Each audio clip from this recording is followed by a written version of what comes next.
Bueno, estamos de vuelta. ¿Se escucha? Yo pienso que sí, ¿no? Sí, se escucha. Buenísimo. Sí, yo escucho mejor porque mi computadora tiene un sonido extremadamente bajo, por ahí cuando ustedes preguntan. ¿Alguna pregunta hasta ahora de lo que hablamos? Ya les digo, yo igual voy a hacer un resumen de lo que hablamos hoy, lo vamos a subir al campus. Los chicos están subiendo ya en este momento una planilla interactiva para que llenen lo de las comisiones. Seguramente va a haber algún enroque que alguno va a tener que cambiar. Y después ya le vamos a subir la guía.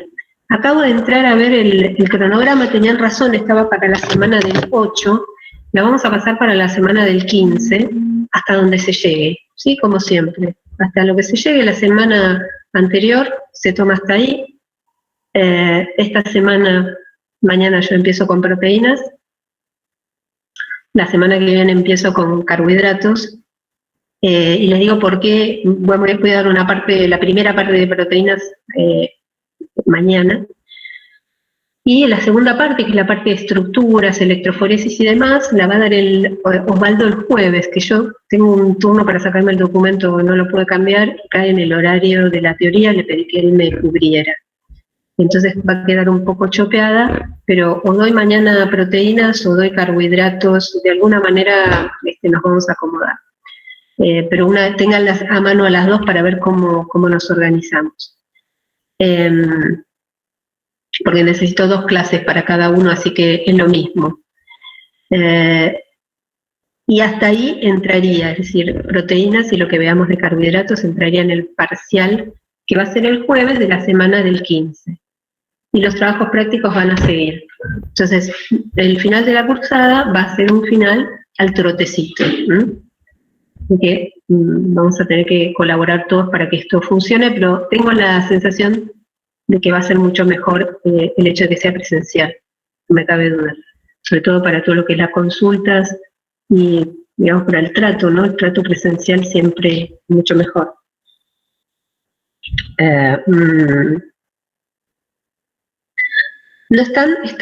No deben estar visibles, yo ahora los hago visibles, quédense tranquilas. Yo ya les hago subir, dejar visibles todas las teorías hasta el final.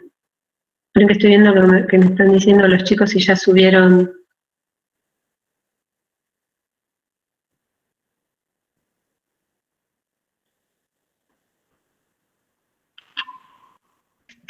Ahí me dijeron que ya subieron la planilla. Bueno, voy a dejar el teléfono, ya me parezco a ustedes, pendiente del teléfono, y vamos a compartir lo que nos queda de polímeros. Esta teoría también le voy a subir porque por ahí le hice algunas mejoras y les explico en qué sentido. Nosotros hay una parte en la que hablamos de las propiedades térmicas y en la teoría que tienen ustedes se introdujo una propiedad térmica que ustedes no conocían, que se llama temperatura de transición industrial. Entonces, si se fijan en esta versión, yo no lo puse, no le di tanta importancia en esa parte, sino que una vez que lo hayamos visto todo, lo vamos a volver a ver ahora al final. Entonces, por eso igual se las voy a subir, como me pareció que era un poco más claro. Nos habíamos quedado en los polímeros por condensación. Hay algunos que ustedes ni se dan cuenta que son polímeros por condensación y que los conocemos por nombre, como los policarbonatos. Lo que les muestro acá es un CD que ahora ya pasó la historia, ¿no? Fíjense que en su momento, hace unos 10 años atrás, esto era súper interesante y la gente decía, mirá, es un policarbonato, no le interesa a nadie, los CDs ya no existen. Pero las gafas, estas gafas que nosotros usamos en el laboratorio, o los anteojos que usamos comúnmente de lectura, que están hechos con lo que se llama vidrio orgánico, bueno, estos vidrios orgánicos son los policarbonatos, que como ven, estos cerramientos, y alguno por ahí tiene en la casa, algún techo transparente, no de chapa, sino estos vidrios, que se llaman vidrios orgánicos, son policarbonatos. ¿Y por qué se llaman policarbonatos? Miren, se hacen a partir, por ejemplo, el más sencillo del fosgeno y de este fenol que se llama bisfenol A. Recuérdenlo porque lo vamos a ver también cuando hagamos las resinas epoxi. Y si lo miramos, acá yo les marqué esto, que igual no es la unidad repetitiva, ¿no? La unidad repetitiva está en el corchete. pero en realidad lo que les quiero mostrar es por qué se llama un policarbonato, porque es un derivado del ácido carbónico. Así como vimos, ¿se acuerdan? No sé, el carbonato de dimetilo, bueno, el fosgeno, como si yo partiera por acá en medio y tuviese un cloruro de ácido doble. Entonces, por eso viene el nombre de policarbonato. En general, reaccionan con distintos tipos de bisfenoles, como este, y en este caso, obviamente, también hay una molécula que se pierde, que es una molécula de ácido clorhídrico.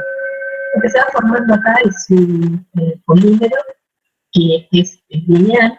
En este caso, cuando se combina el fosgeno con este bisfenol A, se obtiene un policarbonato que tiene un nombre comercial que se llama Lexan, y es un termoplástico, es lineal, es amorfo, por eso es transparente. Si nosotros tuviéramos cristales, actuarían como bloqueando el pasaje de luz, y eventualmente serían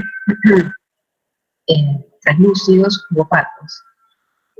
Tienen poca resistencia al rayado.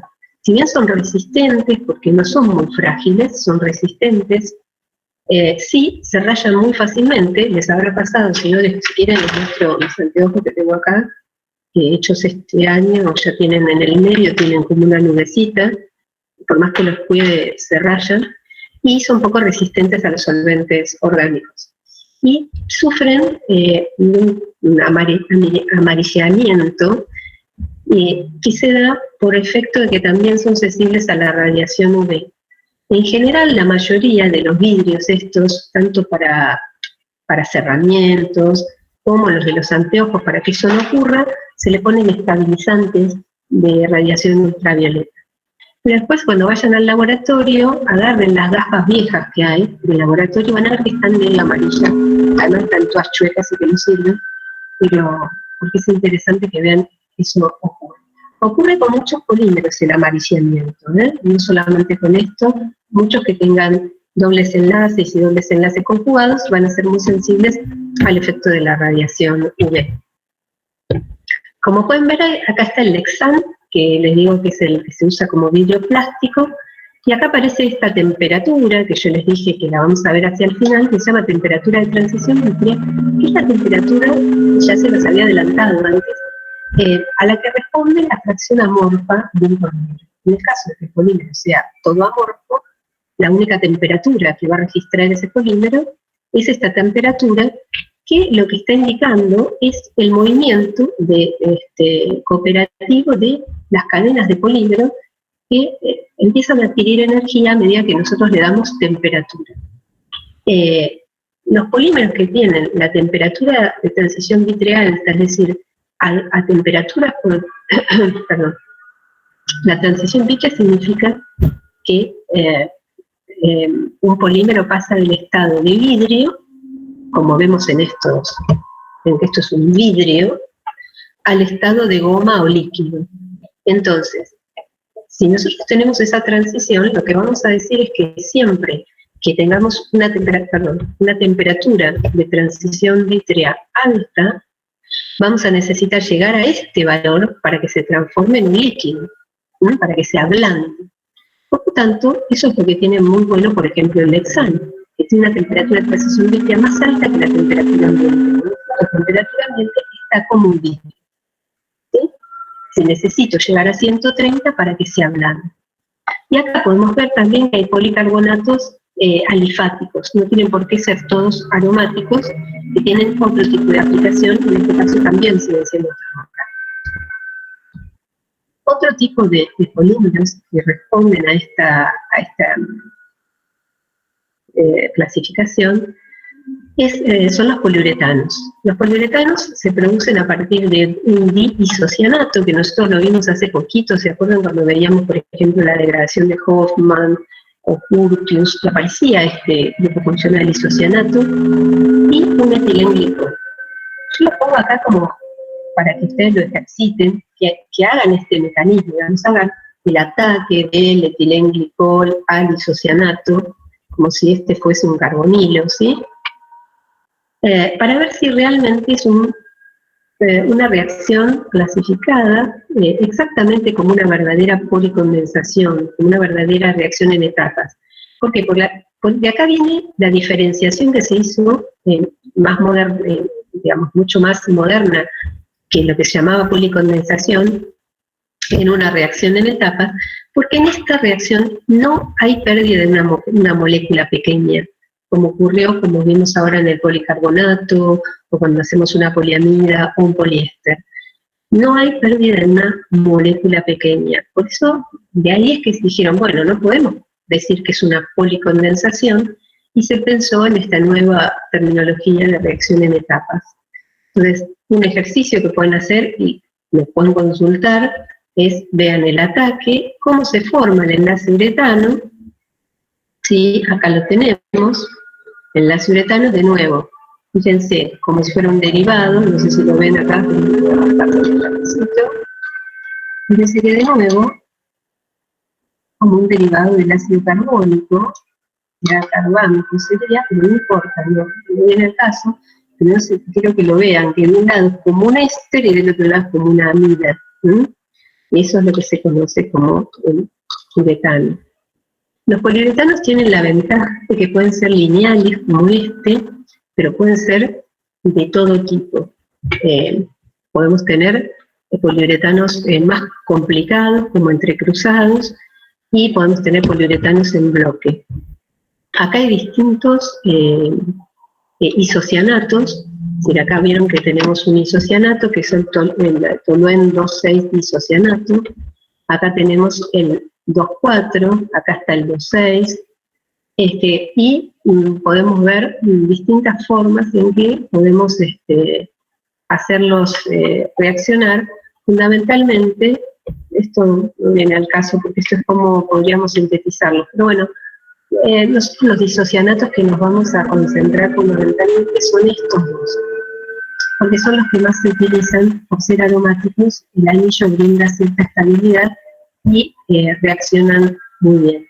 Entonces, la forma de sintetizarlo, como pueden ver, es utilizando algunos de los poliuretanos, algunos de estos que tenemos acá, de estos reactivos. Entonces, lo primero que vamos a usar, por ejemplo, para sintetizar primero el isocianato, es de nuevo, ven que son derivados del ácido carbónico. Usamos el fosgeno, y si yo busco la amina adecuada, voy a obtener como producto el isocianato adecuado. Y en este caso sí, lo que vamos a ver es que tenemos una pérdida, pero en este caso de ácido clorhídrico, pero en este caso lo que tenemos es la síntesis del monómero, ¿no? La síntesis del polímero, ¿sí? Pero que no quiero complicarlos más, esta de acá arriba no viene al caso por ahora, pero acá tenemos también un isocianato mucho más complejo, en que está unido por un puente metileno, y acá con un número N, también de un poliol, lo que vamos a tener es un poliuretano. Este es el que yo les decía, el enlace uretano es el que está marcado acá con rosa. Fíjense que esta unidad es un poco más larga debido a que tiene esos anillos unidos por el puente metileno. ¿Por qué es interesante cambiar por ahí de un monómero a otro? Porque si yo modifico el monómero simple que tenía, por ejemplo, con un anillo aromático, a uno que tiene dos, le voy dando más rigidez a la estructura del polímero que estoy generando. Y por lo tanto puedo ampliar los usos. Acá tenemos el otro poliuretano que yo les había mostrado, que es el 2,6, y de nuevo lo puedo hacer reaccionar, y fíjense que de nuevo tengo un poliuretano que tiene, dependiendo de lo largo que sea este poliol, fíjense que acá es un poliol, no solo porque tiene más de un cilindro, sino porque la cadena está polimerizada. Entonces acá yo lo que tengo es uno que es mucho más flexible debido a que le pude dar una cadena alifática larga a ese alcohol, y entonces hace que sea flexible. ¿Por qué les comento todo esto? Porque los poliuretanos tienen diversas aplicaciones. Fíjense, por ejemplo, las suelas se utilizan muchísimo, suelas de poliuretano, van a ver que dicen PU, son las suelas de poliuretano. cantidad de elastómeros, de gomas, se hacen con poliuretano, y se utiliza mucho para hacer espumas de poliuretano. La mayoría de los automóviles tienen muchas zonas, digamos, muchas partes que están hechas con espumas, y muchas veces son espumas de poliuretano, así que las podemos espumar. Esto es una esponjita que no necesariamente es de poliuretano, pero es para darle una idea de la espuma. Son sumamente utilizados en lo que sean adhesivos y sellantes, es decir, se usan para sellar. Como habrán visto, por ejemplo, que existen espumas de poliuretano para sellar las ventanas, ¿sí? Se sellan los bordes de las ventanas, esa espuma a temperatura ambiente, y de esa manera se rellenan los pequeños huequitos que pueden quedar por donde entra el frío, es como generar un burlete in situ. Y también se utilizan mucho en pegamentos. Estas distintas propiedades, que no vienen al caso porque no corresponden orgánicas, pero lo que me demuestra es que son polímeros muy versátiles, que manejando las formulaciones se pueden usar en distintas aplicaciones. Se utilizan también como espumas rígidas en lo que sea construcción, porque son aislantes térmicos y acústicos. ¿Cuál es el problema de las espumas de poliuretano, así como las espumas de poliestireno? Que los humos de ambas, cuando hay un incendio, son tóxicos. Entonces, ese es el único inconveniente que tiene el uso de espumas de poliuretano, así como las espumas de poliestireno. Se pueden hacer recubrimientos y pinturas. De hecho, ustedes ya habrán visto alguno en su casa que si tiene un piso de madera, se le hace un recubrimiento de poliuretano para darle brillo permanente y evitar el rayado. Y también se utilizan en cantidad de espumas que sean flexibles, como en alguna época, ahora ya no, se usaban para los colchones también. Acá lo que pueden ver, esto es un yeso poliuretánico. ¿Qué es esto? Bueno, esto es una venda, se le aplica un poliuretano que se fragua, se dice así, es decir, ese poliuretano pasa de ese estado líquido en el que lo aplico a un estado rígido, y tiene la misma acción que un yeso, con la diferencia de que tiene muchísimo menor peso que el yeso común. Entonces eso hace que, por ejemplo, sea más fácil y más llevadero si tiene un yeso por mucho tiempo. Se usa mucho en niños para favorecerle la movilidad a los chicos. Y acá lo que les quería mostrar un poco es, fíjense que en cuántas partes aparece, por ejemplo, distintos tipos de espumas, que pueden aparecer espumas semirrígidas, flexibles, semirrígidas, ¿sí? Bueno, acá hay algunos nombres que son comerciales, que no importan, pero tienen los autos tienen muchas zonas de espuma, que además de ser aislantes también absorben los impactos. Algo que me interesa que sepamos antes de pasar a la siguiente parte son algunas comparaciones entre la polimerización por etapas que acabamos de ver y la de cadena. En una polimerización por etapas, acuérdense que vamos a ir haciendo que las cadenas crezcan de a poco, de monómero a oligómero a polímero, porque se tienen que ir encontrando, ¿sí? En el caso de una polimerización en cadena, lo que tenemos es que los monómeros salen todos juntos y crecen rápidamente, y no van creciendo de a poquito, ¿sí? Si yo pongo 3 unidades de iniciador, voy a empezar a iniciar 3 cadenas que van a crecer muy rápidamente.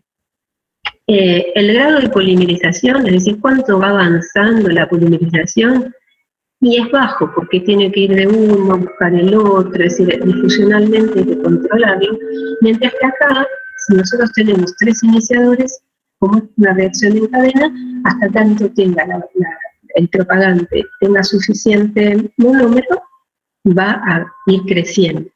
Se va haciendo cada vez más raro a medida que desaparece el monómero, y ahí aparecen todas las reacciones de terminación o de transferencia de cadena. El monómero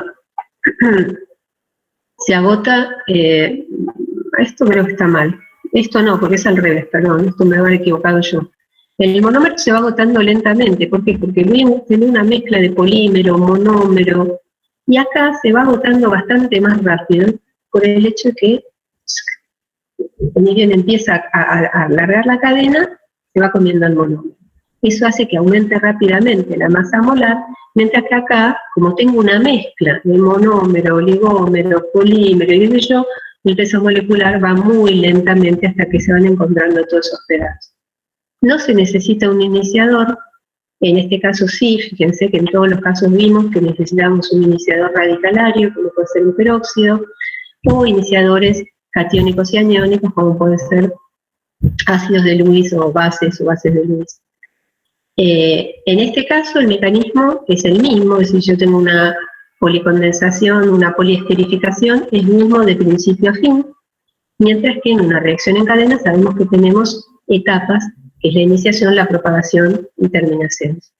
No tiene terminación la polimerización en etapas, sino que tenemos grupos finales, los grupos terminales, como vimos, es decir, vuelvo un momentito para atrás para recordárselos, y quedan grupos terminales, mientras que en una polimerización en cadena, lo que vamos a tener es que esos grupos terminales en general se desactivan por la terminación, salvo en los polímeros vivos, como el otro día preguntaba una compañera por qué los vivos se los llama a los aniónicos, fueron los que más se trabajó, pero si uno quisiera, ¿sí?, podría en determinadas condiciones tener vivo cualquiera de la reacción en cadena.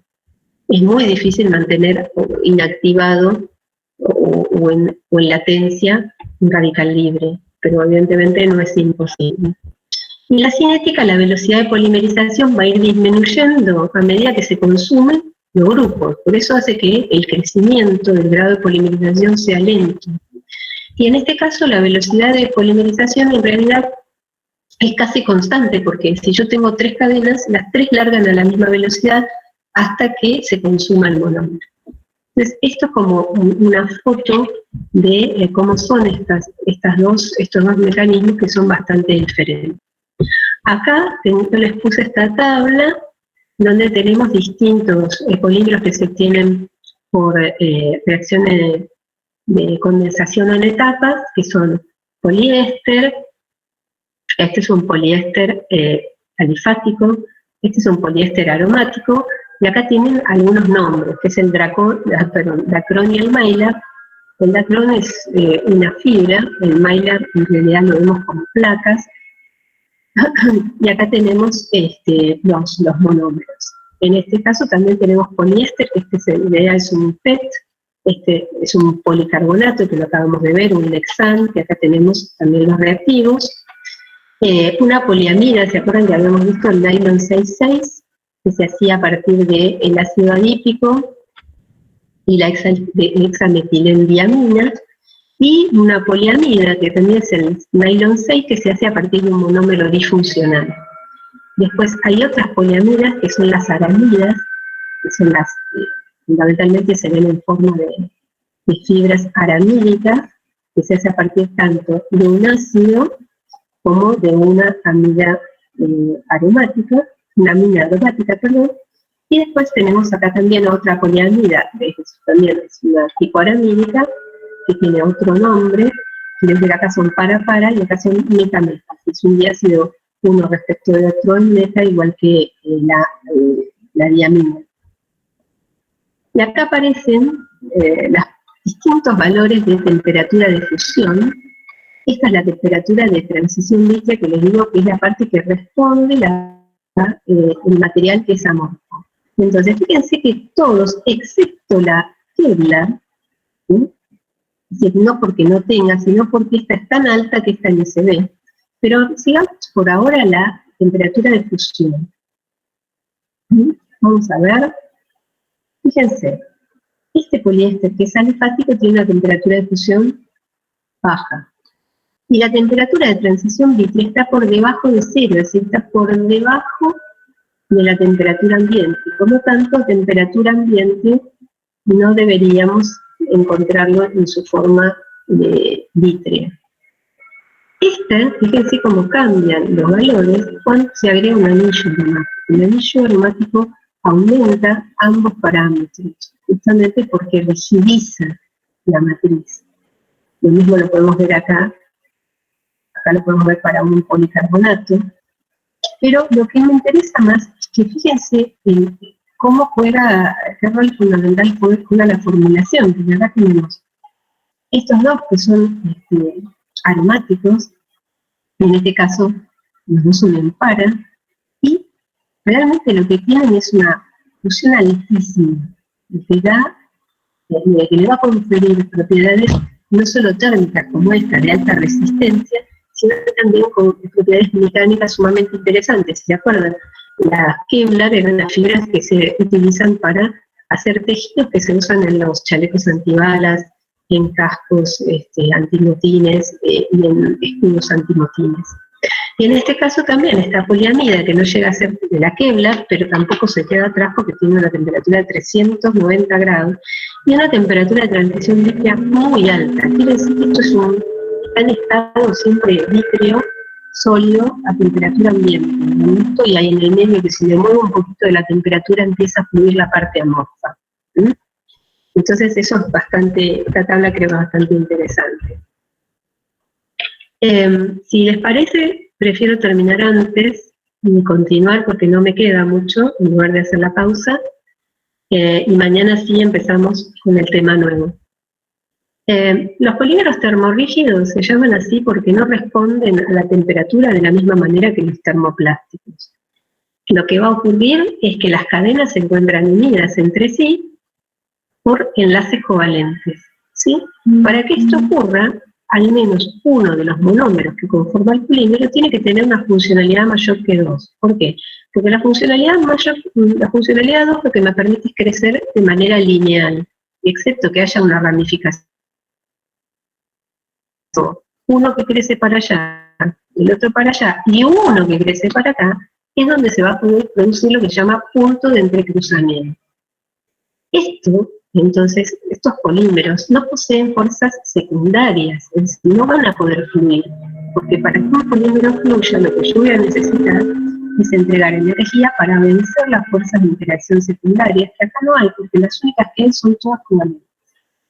Ni bien fluye, un poco es que estoy destruyendo todos los enlaces covalentes que se van a escindir a la misma temperatura, porque todos tienen la misma energía. Entonces, lo que voy a hacer es finalmente degradar la molécula. Entonces, necesitamos que al menos uno tenga una funcionalidad mayor que 2, ¿sí? Es decir, de 3 en adelante, para que se puedan dar estas uniones que vemos acá, y como lo pueden ver en esta molécula, ¿sí? Estas pelotitas son las cadenas, están unidas todas entre sí, y yo puedo caminar por esta molécula, y si esta molécula está dentro de no estuviese en algún molde, esta molécula sería infinita. Es decir, hoy le llaman macromoléculas gigantes e infinitas, porque ven que no tiene fin, no sé ni por dónde empezar ni por dónde terminar. Entonces, van a tener masas molares muy altas y van a ser, dependiendo de los monómeros que lo conformen, resistentes a la temperatura hasta el punto que empiecen a degradar.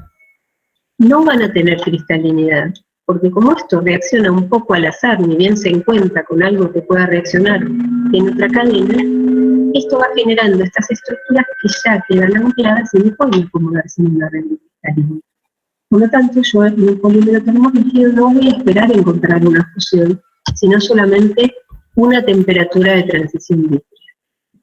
Entonces, algunas ventajas que tienen estos plásticos, que se suelen llamar polímeros de ingeniería, es que poseen alta estabilidad térmica, a pesar de que solo tienen PG, pero estos anclajes hacen que la temperatura que yo tenga que entregar sea muy alta, porque es la temperatura para que se rompan enlaces covalentes. Por lo tanto, son resistentes químicamente también, tienen alta rigidez, aunque son frágiles, resistentes a la fluencia, que es lo que les decía recién. El hecho de que no sufran alteraciones porque no tienen fuerzas secundarias hace que tengan lo que se llama estabilidad dimensional, así que no se deformen. Son ligeros, son muy livianos y se usan para aislamiento térmico y aislamiento eléctrico. A este grupo pertenece al primer polímero termorrígido que se inventó hacia 1900, que es la baquelita, que lo inventó Leo Baekeland. No sé cómo se dice el nombre en alemán, pero lo que hizo es justamente, creó este polímero que resultó ser extremadamente resistente a la temperatura y a la electricidad. Es por esto que en realidad la baquelita se usó por mucho tiempo en, como les había contado creo en el principio, en las asas de cacerolas, pavas, etcétera, y en los interruptores de luz y en los enchufes.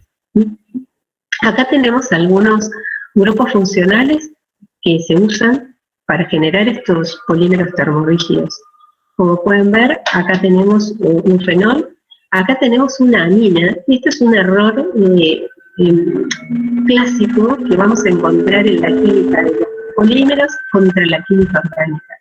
Esta es una urea. La urea no es una amina, es una amida, pero la urea puede reaccionar como si fuera una amina.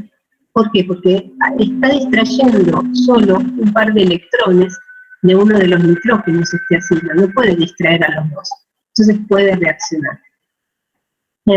Vamos a ver que tenemos epoxis, es decir, esto es el anillo epóxido-oceano, de nuevo uretanos, y acá aparecen los polímeros que nosotros no estudiamos por falta de tiempo, pero que son los polímeros de la química del carbono y del germanio, que son los compañeros del grupo, del silicio y del germanio, que son los compañeros del grupo del carbono, que no los estudiamos porque no tenemos tiempo, pero no por eso es porque no sean importantes.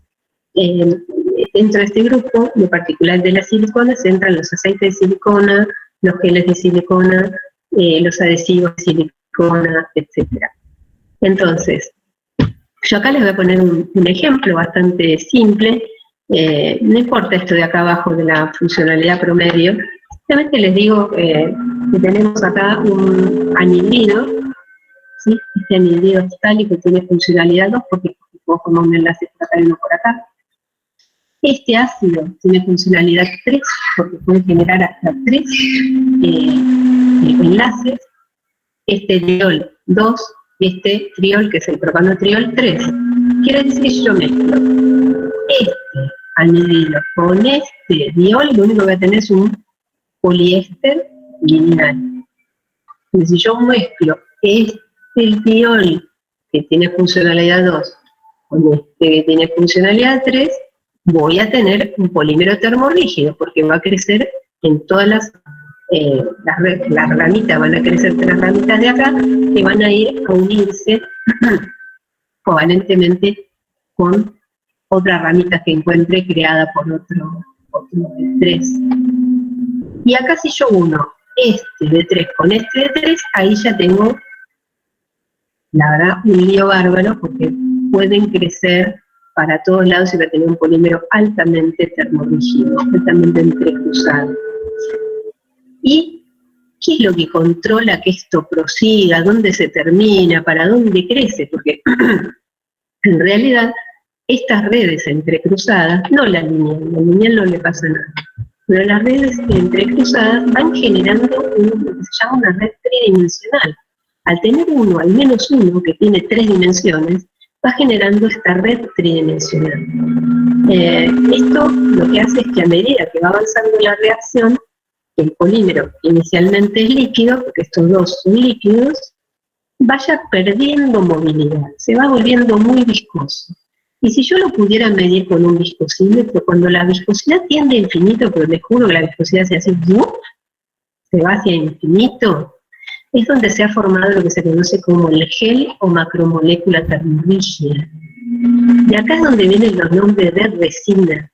La resina es esta, cuando se forma un gel cuya viscosidad, que está relacionada con la masa molar, tiende a infinito. No es que tiene un número infinito, sino que se escapa y ya no lo puedo controlar. Y la única manera es que esté contenido por un molde. Puede ser que todo forme parte del gel, ahora lo vamos a ver en un esquema, pero puede haber moléculas que no forman parte del gel. Esas moléculas que Y acuérdense que esto está unido todo por enlaces covalentes, ¿eh? Por lo tanto, todo es una misma molécula. Y lo que no forma parte de esa molécula queda en el espacio, que se llama espacio libre, volumen libre, queda ahí flotando y dando vueltas, y eso sí lo puedo extraer por un solvente. Supónganse que me queda este sin reaccionar, ese sí lo extraigo por un solvente. Pero algo que tienen los polímeros termorrígidos es que son insolubles. ¿Por qué? Porque no tienen fuerzas secundarias, solo covalentes. Lo único que le pasa a un polímero termorrígido es que se va a hinchar. ¿Por qué? Porque le quedan huequitos. Ese huequito lo puede ocupar el solvente, puede extraer lo que no haya reaccionado, pero no puede romper enlaces covalentes. Entonces se puede hinchar. Ahora se entiende un poquito más acá. Acá tengo, fíjense, unos huesitos y uno que tiene como tres patitas. Este sería el de funcionalidad 3 y este de funcionalidad 2. Ahí están, en el inicio de la reacción, ninguno reaccionó con ninguno. Bueno, acá vemos que tenemos todo tipo de reacción. Acá tenemos el de 2 que reaccionó, ¿sí?, con 2 de 3, acá lo mismo. Acá hay algunos más avanzados, y tengo mucho sueltito por ahí, ¿ven? Tengo sueltito, y sigue avanzando la reacción, entonces sus sueltitos se van a ir sumando, y fíjense cómo estos fragmentos se van reaccionando adecuadamente, ¿no? No con cualquiera, van a reaccionar, el poliol va a reaccionar, OH va a reaccionar con un carboxilo, como acá. Y se van uniendo, y fíjense que si yo empiezo a caminar por esta molécula, ¿sí? Bueno, por acá llego y me caigo. Todavía no llegó al punto en que la masa molar, o la viscosidad, en realidad, tiende a infinito. ¿Cuánto es que tiende a infinito? Tiende a infinito cuando yo empiezo a caminar por toda la molécula, y casi toda la molécula la puedo recorrer sin caerme, sin salir. Y esto que ven acá, en realidad, es como que sigue la molécula. El único lugar que no puedo caer es acá, por ejemplo. Y puede haber alguno que no encuentra para reaccionar. Esto que queda acá, que es este hueco, que se llama como volumen libre, donde se puede alojar un solvente, y lo que puede hacer es hincharlo, porque ven que no hay ninguna interacción secundaria, son todos covalentes. Por lo tanto, con temperatura lo rompo todo y lo degrado. Y acá está el ejemplo de la baquelita, como les dije, yo se los puse, y por eso esto lo voy a subir, lo van a subir a los chicos. La baquelita es una reacción de un fenol con formaldehído. Y acá tenemos escondidas, la funcionalidad. ¿Por qué? Porque me dice, yo le dije recién, al menos uno que tenga funcionalidad 3 y otro funcionalidad 2. Cuando ustedes miran acá no las encuentran la funcionalidad. Mentira, las funcionalidades están. ¿Por qué? Porque si yo tengo el fenol, ¿cuántos sitios activos tiene el fenol para reaccionar con un electrófilo? 1, 2 y 3. ¿Está bien? Sustitución aromática electrofílica. Eso no. ¿Pero qué electrófilo tiene acá? Este no es un electrófilo. Bueno, la gran ventaja que tiene la resina fenol-formaldehído es que parte de dos cosas tan simples como un fenol y formaldehído, miren que son cosas simples, y que lo puedo hacer en medio ácido o en medio base. Entonces, cuando trabajamos en medio ácido, ¿qué va a pasar? Se va a protonar el carbonilo. ¿Está bien lo que digo? Sí. ¿Y quién va a ser el electrófilo? El carbonilo. ¿Por qué? Porque está protonado y entonces, hasta ahí vamos. Se viene para acá, no hay nada nuevo acá. ¿Y quién va a ser el nucleófilo? Este. Entonces este electrófilo puede atacar acá, puede atacar acá, puede atacar acá. Estas son las tres opciones que vemos acá, ¿ven?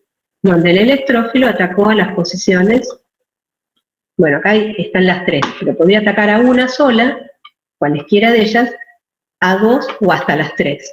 Entonces fíjense que lo que van a tener es una mezcla de monómeros que se fueron formando en esa condición.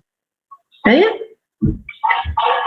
Si cualquiera de ellos, o todos, ¿qué es lo que pasa normalmente?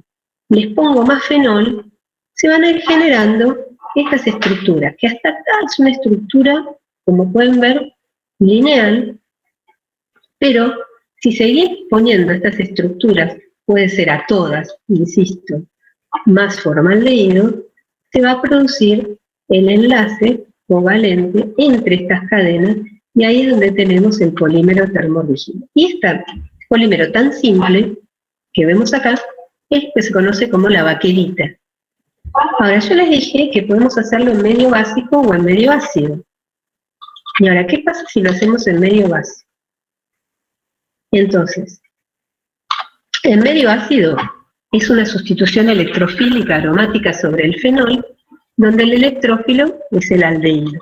Ahí vamos bien. Ahora, ¿qué pasa si hacemos en medio básico? En medio básico, lo que vamos a tener es, en medio básico, el fenol va a estar como fenóxido, lo cual es bastante interesante, porque lo va a hacer mucho más susceptible a un ataque electrófilo. Pero en realidad, este electrófilo, ¿se acuerdan que en medio básico?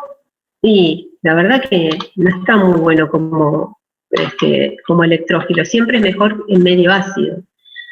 Cuando el fenol deslocaliza la carga, va a tener cargas negativas en las posiciones que vimos antes, ¿sí? Pero las habíamos visto como cargas positivas, ahora son cargas negativas. Entonces, lo voy a aclarar acá un costadito. En medio ácido, esto se forma por sustitución aromática electrofílica. En medio básico, este es el nucleófilo que ataca en adición nucleofílica al carbono-carbonílico. Entonces, fíjense, creo que es el ejemplo por ahí más acabado de cómo la química orgánica se mete en la química de polímeros. Si yo trabajo en medio básico, el mecanismo es de adición nucleofílica al carbono carbonílico del formaldehído. Pero si trabajo en medio ácido, es una sustitución electrofílica donde el electrófilo es el formaldehído y el sustrato nucleófilo es el fenol. Entonces, acá tenemos un poco resumido lo mismo que les mostré antes, ya con nombres un poco particulares. En el caso de que trabaje en medio ácido, que sigue por ese mecanismo, lo que se forman son estas primeras novolacas, que eran esos lineales que les mostré previamente. Y en el caso de trabajar en medio básico, podemos tener toda esta mezcla y que siguen condensando con más formaldehído para dar el producto de condensación. Hasta este punto, donde el grado de polimerización es pequeño en ambos casos, en las novolacas y en los besoles, los dos son solubles. ¿Qué quiere decir? Que yo puedo comprar una novolaca y seguir agregando, como vimos, vuelvo un poquito para atrás, fíjense que si yo tomo esta novolaca y le sigo agregando formaldehído, llego al polímero entrecruzado. Lo mismo con el resol, yo puedo comprarlo, está prepolimerizado, está en forma de resol, y puedo seguir adicionando hasta que obtenga el polímero completamente entrecruzado. Acá tienen en realidad los nombres de estos intermediarios que se llaman orto, para o 2,4-hidroximetilfenol. ¿Sí? Podemos tener estos solitos, podemos tener los dobles y podemos tener los triples. Acá está la polimerización, ¿sí? Cómo se da que se forma la pequeña molécula de agua por condensación, y acá tenemos esto que vemos así, y estos choricitos, colita de chancho se suele llamar, quiere decir que continúan los enlaces, que es lo que estábamos diciendo hoy, que está toda unida covalentemente. Algo para recordar, esto igual ya lo mencioné recién, pero que el formaldehído lo vamos a tener como hidrato, ¿sí? Entonces va a ir desplazándose la reacción de hidrato hacia la forma carbonílica para que se produzca la reacción. Y esto yo me adelanté y era un poco lo que les dije del medio ácido y el medio básico, por qué mecanismo procedía. Bueno, acá tienen los distintos pasos de la reacción, es un poco lo mismo que les mostré antes, pero de a poquitos pasos, es decir, cómo se va dando. Acá tenemos el primero, el segundo y el tercero que se forman, ¿sí? De las combinaciones de orto-orto, orto-para y para-para, y después cuando seguimos agregando, lo que van a ir teniendo es el crecimiento de estas estructuras que vemos acá. Lo más común es que reaccionen en forma de puentes metileno, como vimos antes, pero también puede pasar que estos dos reaccionen entre sí y formen un puente tipo éter, se llama acá un dibensil éter. Entonces lo único que hay que darle es calentamiento, es una reacción extremadamente noble que lo que requiere es que estén presentes los dos monómeros. Obviamente no es tan así, nosotros lo hacíamos en el laboratorio y la verdad que se mezcla y se pone en la estufa y enseguida da. Lo interesante es que se pone en la estufa y se pone en rosa por la presencia de fenol, pero enseguida tenemos un sólido, y en particular si lo hacemos mezclando con una varilla como hacíamos antes en el laboratorio, si lo que teníamos era una espuma. Se pueden obtener también espumas, y obviamente que vamos a controlar las cantidades relativas de cada monómero para obtener el polímero que querramos. Entonces acá fíjense, voy agregando calor, agrego fenol, agrego formaldehído, etcétera, y hasta que llego a este punto donde todas estas bolitas me indican que tengo una resina, tengo un polímero entrecruzado que se llama baquelita. Y yo acá les muestro lo que se llama resina, es decir, es esta resina que es resistente a la temperatura, perdón, y es aislante eléctrico, y por ahí se encuentran o ven en alguna casa vieja de los años 50 o 40, que había unos interruptores redondos de color marrón oscuro, bueno, son de baquelita. Acá lo que les muestro son las baquelitas comunes, y estas que son más claritas se hacen con un derivado natural, y lo que tenemos acá, si yo les muestro, porque a ver, la química trata siempre de copiar a la naturaleza. Esto que está acá es una parte de la estructura de la lignina, que la lignina, este es el lignano, pero es una parte de la lignina que constituye uno de los componentes de, por ejemplo, las plantas, los árboles. Si tenemos la celulosa, que es cristalina, la hemicelulosa, que es de bajo peso molecular, y la lignina, que tiene esta estructura que actúa como adhesivo natural, pegando las distintas fibras de celulosa. Y eso es lo que mantiene unido esas fibrillas, que en realidad en sí misma cada fibra tiene una estructura, se llama jerárquica. Lo que quiero mostrarles es que, así a simple golpe de vista, no les pido que presten mucha atención, si miramos esta lignina, ¿sí? Todo esto, y le pegamos un vistazo a esto, son bastante parecidos. Entonces lo que se hizo en realidad era tratar de reproducir algo que se encontraba en la naturaleza. Después lo sabían que les iba a dar, que era aislante térmico, etcétera, pero lo querían como pegamento. Lo primero que se buscaba era desarrollar algún tipo de adhesivo. Y para terminar, vamos a ver las resinas epoxi. Las resinas epoxi son las que nosotros conocemos como las resinas que dan origen al famoso pegamento Poxicol, y a muchos otros que, digamos, Poxicol es una marca, entonces se robó el nombre, y hay otros que tienen otro nombre que no es Poxicol, pero su base es epoxílica. ¿Y cuál es el monómero que va a dar origen? Bueno, el monómero es esto que ven acá, por ejemplo, uno de ellos, que se llama, primero les voy a decir de dónde sale de una reacción entre la epicloridrina, que es esta que está acá, que ya tiene su epóxido, y el bisfenol A, que lo vimos antes, en este caso como sal, como bisfenolato, porque lo que vamos a hacer es fundamentalmente favorecer la reacción de sustitución nucleofílica tipo SN2, donde el nucleófilo, que va a ser el fenóxido, desplaza al cloro de la epicloridrina, y fíjense de qué manera bastante sencilla hemos generado un monómero disfuncional, donde tenemos en cada extremo un anillo oxirano. Los anillos oxiranos son susceptibles a la reacción por un nucleófilo. Por lo tanto, podemos seguir haciendo reaccionar este anillo oxirano, por ataque nucleofílico de más bisfenol A en medio básico, para generar lo que se ve acá, que es una resina epoxi. Aquí lo que cuesta ver por ahí es la unidad estructural. ¿Por qué? Porque en realidad lo que se forman son enlaces tipo éter cuando se abre el anillo oxirano por apertura, digamos. Acá se forma por la reacción de sustitución nucleofílica bimolecular y se genera un oxidrilo pendiente. Hasta acá no pasa nada, porque esto es un monómero, es un prepolímero, porque tiene una N, así que es un polímero, pero es lineal. Es el que yo compro, viene en una botella, es muy viscoso, bastante pegajoso, pero para que sea una red tridimensional lo tengo que enfrentar a uno con una funcionalidad mayor que 2. Tiene distintos agentes que se llaman agentes de curado.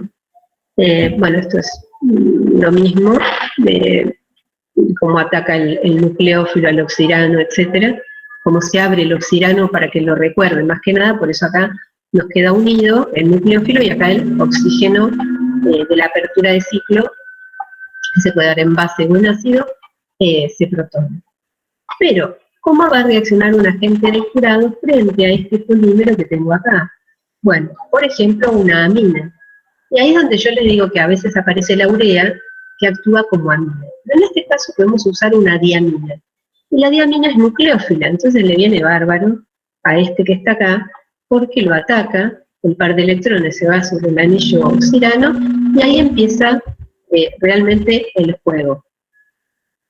El oxígeno, que queda con carga negativa, abstrae este protón para que el nitrógeno recupere su par de electrones. Ahora, ¿qué pasa? Esta es la que yo creé recién.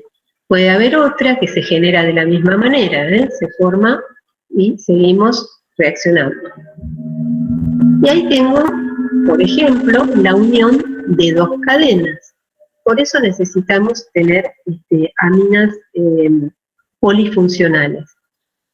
De esta manera vamos a seguir reaccionando. Entonces imagínense que yo tengo esta diamina, necesito por lo menos 4 colitas de estas epoxídicas para que reaccionen. Y fíjense que ya acá llegué a un punto de entrecruzamiento, y para este lado yo sigo teniendo epoxi. Esto puede seguir creciendo. La idea es que al final tengamos esta red entrecruzada, donde, como siempre les digo, estas colitas significan que esto continúa, y acá yo estoy caminando por toda una red que está formada por enlaces covalentes.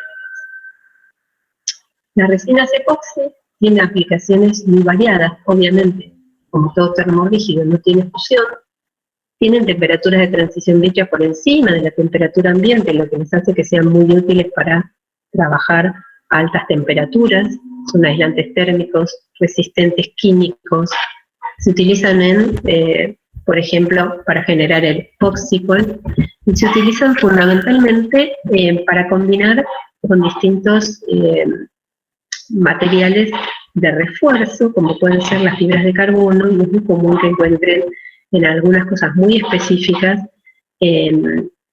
por ejemplo, para deportes, que estén hechas con epoxi, fibra de carbono, porque hace que sea extremadamente resistente y muy liviano. Para terminar un poco lo que les quería contar de las propiedades térmicas, que se los dije al principio, pero ahora creo que por ahí se va a entender mejor. Nos vamos a tener, los polímeros pueden ser sólidos a temperaturas bajas o ambientes, y podemos tenerlos en forma de elastómeros, podemos tenerlos de distinta manera. Pero cuando son sólidos, lo que nosotros vamos a tener en todos los casos, vamos a tener, sólidos semicristalinos, vamos a tener al menos 2 propiedades térmicas. Una que responde a la fase cristalina ordenada y una que responde a la fase desordenada. Entonces, ¿qué va a pasar? El sólido que se convierte en un líquido viscoso, lo que vamos a hacer es, podemos ir desde el polímero, que se encuentra a temperatura ambiente como un sólido, y le empiezo a entregar temperatura. ¿Qué va a pasar?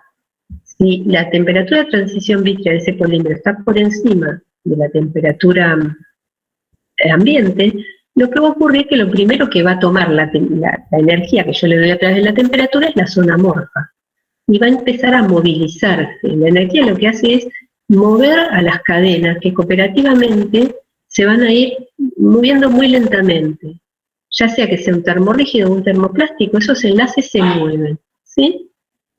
Y entonces el polímero que se encontraba como un vidrio se va transformando en un líquido viscoso. Sigo entregando temperatura, entrego temperatura, entrego temperatura. Cuando tienen temperatura suficiente y estamos en presencia de un polímero semicristalino, se va a llegar a la temperatura tal que nosotros podamos entregar la energía suficiente para romper la red, y entonces que empiecen a deslizarse ahí sí las cadenas unas sobre otras, porque pude entregar la energía suficiente para romper esas interacciones que mantienen unida la red cristalina. Y en ese caso, el polímero ahora todo es un líquido, porque pasamos la fusión. Entonces los polímeros semicristalinos tendrán las dos temperaturas, la de la zona amorfa y la zona cristalina. Los polímeros termorrígidos no, solamente los de la zona amorfa. Entonces, por encima de la temperatura de transición vítrea, el polímero se vuelve líquido viscoso y, digamos, pierde utilidad, así sea termorrígido o termoplástico, sí, no importa. Es más importante casi, o tan importante la temperatura de transición vítrea como la temperatura de fusión. Por ejemplo, fíjense en estos dos ejemplos que les puse acá. Son dos poliésteres, ¿sí? Pero acá tenemos uno que tiene una temperatura de transición vítrea por debajo de la temperatura ambiente, es decir, no es útil para trabajar a temperatura ambiente, y está a 69 grados. Entonces, perdón, esto está al revés, este signo, lo quise poner arriba. Como la temperatura la TG está por arriba de la temperatura ambiente, es interesante porque yo necesito llegar a 69 grados para que sea blando. Puedo trabajar hasta 69 grados sin problema. Fíjense cómo la tacticidad también tiene que ver.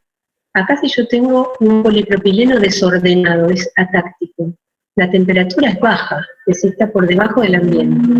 El PVC ordenado, tiene una temperatura, fíjense, de transición vítrea de 80, por eso podemos usar el PVC a temperatura ambiente, y no es que sea un vidrio, es decir, nosotros le ponemos plastificantes para que ese vidrio sea como una goma a temperatura ambiente. De nuevo, si tenemos grupos pendientes que puedan hacer que haya interacciones, como en este caso también haya interacciones de dipolo-dipolo, lo que vamos a ver de nuevo, el polipropileno atáctico, de una temperatura muy baja, y el poliestireno, a pesar de que sea atáctico, le contribuyen estos anillos o grupos pendientes, que va a depender obviamente si estos grupos son voluminosos, si son rígidos, si pueden tener interacciones. Y acá hay una diferencia entre, no se llega a ver, justo que este tiene un grupo pendiente, que es un polimetilmetacrilato, y este es el polimetilmetacrilato, como tiene grupo pendiente más pequeño, tiene una temperatura de transición vítrea mayor, es decir, necesito llegar a 105 grados para que ese vidrio se transforme en un líquido viscoso. De alguna manera lo que se puede ver acá es esto. Acá están las regiones cristalinas y acá está la zona amorfa ahí pegoteándola. Entonces, yo acá tengo un vidrio a temperatura ambiente, un polímero vítreo a temperatura ambiente. Para que se transforme en una goma o en un líquido viscoso lo tengo que ablandar. Le agrego temperatura, pasa por la temperatura de transición vítrea. Este no tiene fusión. Por eso se suele decir que es un líquido súper enfriado. Esto es lo que pasa cuando se funde la arena para hacer el vidrio. ¿Sí? La arena se funde a 1000 y pico de grados y se enfría rápidamente sin dar lugar a que se puedan acomodar en forma ordenada, es decir, congelo rápidamente. Entonces, no tiene orden. Supongamos ahora que lo hago al revés, parto del líquido, de un polímero líquido, y lo enfrío muy rápidamente, paso rápido por la temperatura donde tenga posibilidad de ordenarse, y solo queda desordenado, y entonces lo estoy enfriando en este caso. ¿Sí? Para atrás en la temperatura, del líquido se va a enfriar rápido y se va a generar un vidrio a partir de esta temperatura. el líquido está muy líquido, se hace cada vez más viscoso, viscoso, viscoso, hasta que se transforma en un sólido y es un líquido. ¿Qué pasa con un polímero semicristalino? Vamos acá. Ese polímero a temperatura ambiente es un sólido, se puede ablandar un poco. Lo que me va a ocurrir es que tengo se suele decir que es un polímero, en ese caso es un plástico, porque tenemos un líquido que tiene cristales. Por lo tanto se ablanda, pero no me doy cuenta. Si sigo calentando, va a llegar a la temperatura en que esos cristales empiezan a fundir, y como ven, Truc va a ir al líquido. Si algo que funde se transforma en líquido. Ahora vamos a ver qué pasa si yo tomo este líquido, que es semicristalino, ahí es un líquido, pero que me puede dar solubilidad. Y ahora lo hago despacito, le doy tiempo, le doy tiempo, le doy tiempo. Va tomando energía para acomodarse, poder cristalizar y formar cristales. A partir de esta temperatura se solidificaron ya los cristales. Si sigo bajando la temperatura, le voy quitando movilidad, cada vez menos movilidad tiene la zona amorfa, menos hasta que la parte amorfa se transforma en vidrio. Y eso es lo que da la aplicación a estas dos temperaturas. Acá lo volvemos a ver porque sé que son conceptos difíciles de entender, entonces vamos. Tenemos acá la región vítrea, es un vidrio, pasa por una temperatura en que lo transforma en una goma y se transforma luego en un líquido. Esto es solo un amor. ¿Quién es? Por ejemplo, los termorrígidos. Una resina epoxi, una baquelita, me va a dar un gráfico o un comportamiento así. ¿Qué pasa en un semicristalino? Primero pasamos por esta zona de la parte amorfa, porque es la que menor energía requiere. Fíjense que acá lo llaman como una zona en tipo cuero. Y acá hay una zona que es un rango de temperatura de fusión, porque ya vimos que como la masa molar también sigue una distribución que depende, obviamente depende del método de obtención, pero en general siempre tenemos un rango porque es estadística todo lo que viene de la química de polímeros. Entonces, si tengo una distribución de masas molares, tendré una distribución de puntos de fusión. Acá voy apareciendo los distintos puntos de fusión hasta que se transforma en un líquido completamente. Y si yo tuviera un material que no tiene nada de zona amorfa, lo que sería ideal, porque es imposible que me quede tan perfecto todo el polímero, no tendría esta primera transición, no vería esta temperatura, solamente la fusión que pasa como en las moléculas pequeñas, de cristal a líquido. Esto sería como ideal. Y acá yo les muestro algunos valores, están arriba en Fahrenheit, pero están en grados centígrados, y entonces fíjense que dependiendo de cómo lo sinteticemos, el polietileno de baja densidad siempre tiene temperaturas de eje bajo temperatura ambiente, pero puede llegar a tener temperaturas de fusión por encima del ambiente, lo que permite que la podamos usar a temperatura ambiente. Lo mismo para el polipropileno, el nylon 66, fíjense que ya hay una diferencia, lo mismo que esto no lo miren porque esto es un copolímero, pero el nylon 66, que es el que se hace con el adípico y la hexametilendiamina, tanto la temperatura de transición vítrea como la fusión por encima de la temperatura ambiente, lo que permite que se pueda trabajar sencillamente. Y el polietileno terestalato también tiene la temperatura de transición vítrea por encima de la temperatura ambiente, es decir, recién a 60 y pico se empieza a ablandar la fase amorfa y a 200 y pico la fase cristalina. También se los había mostrado que están casi más o menos en el mismo rango las dos temperaturas, es decir, aparecen casi juntitas. Por último, y esto simplemente para que entiendan cómo se comportan estos materiales, lo que vamos a tener son distintas respuestas que va a depender de la estructura. Entonces podemos clasificarlos como frágiles, como dúctiles o como tenaces. ¿Sí? Frágiles, aquel que, como su nombre lo indica, se va a romper sin que se deforme. Por ejemplo, una resina epoxi. Es un vidrio y se comporta como un vidrio. Le pego y se rompe, tengo que darle mucho, no se rompe tan fácil, pero es frágil.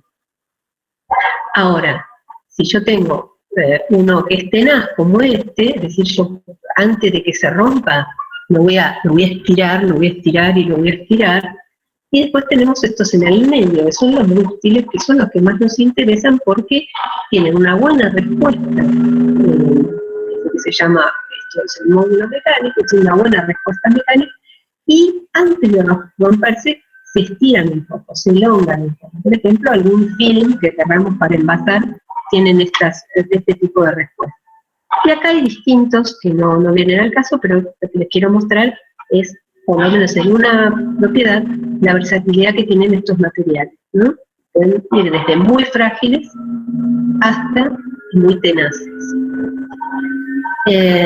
Y con esto terminamos la teoría de polímeros. Espero que en la clase que viene le pregunten todo lo que quieran de esto, porque ese es un tema que por ahí no es común. Están los libros, no es que no esté, están los libros de orgánica, lo que suele estar un poco desparramado. Recuerdo que uno de los libros que lo tengo acá, los libros.